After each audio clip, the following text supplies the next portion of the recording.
14 years కిడ్‌గా ఉన్నప్పుడు నేను చూసాను మేరీ కోమ్ గారు ఇలా ఫ్లాగ్ ఎత్తడం. మెయిన్ పేపర్‌లో వచ్చింది. డెక్కన్ క్రానికల్‌లో చూసా. అది కూడా ఏంటి ముగ్గురు పిల్లల తర్వాత కూడా తను చాంపియన్. ఒలింపిక్స్‌కి వెళ్ళింది అప్పుడు కూడా. సో, అంటే ఫస్ట్ తను అలా మెడల్ పట్టుకొని ఫ్లాగ్ ఎత్తడం నా నేను అలా ఫ్లాగ్ ఎత్తాలి ఎట్లా మెడల్ పట్టుకొని అని అనుకున్నాను. దానికి ఇంత డిఫికల్ట్ జర్నీ ఉంటుంది అదేం తెలీదు. వెనకాల కష్టం తెలియకుండా జస్ట్ మీరు జస్ట్ ఎక్స్‌పెక్ట్ అనుకున్నా చేశారు. అలా చూడంగానే డైలీ అనుకునేదాన్ని. ఇలా ఎత్తాలి, ఇలా మెడల్ పట్టుకొని ఇలా ఎత్తాలి. లైక్ అది ఒక ఇన్నర్ చిన్నగా డ్రీమ్ లాగా స్టార్ట్ అయింది.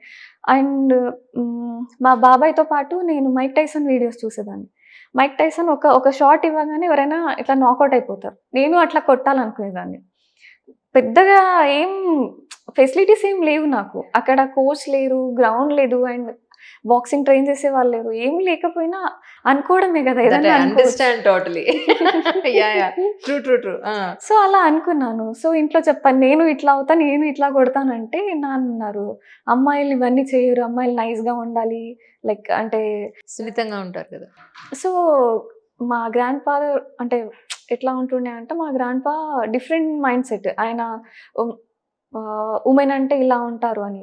అండ్ వారియర్ క్వీన్ ఉండింది వాళ్ళ ఫ్యామిలీలో. కానీ ఆయన పర్సెప్షన్ డిఫరెంట్‌గా ఉండేదనమాట.